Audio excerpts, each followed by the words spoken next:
Jer, ne ljutite se, šta smo svi mi za našu otadžbinu? Ništa. Nema ništa preče i važnije od naše otadžbine. I za razliku od vas, ja mogu i da plačem.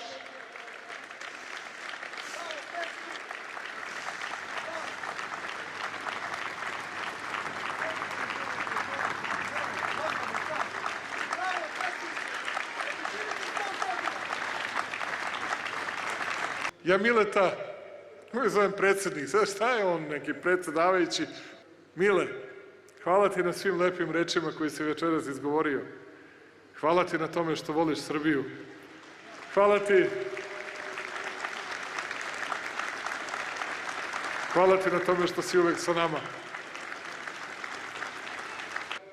Shvatili su da Republiku Srpsku nije lako srušiti dok je Srbija iza Republike Srpske.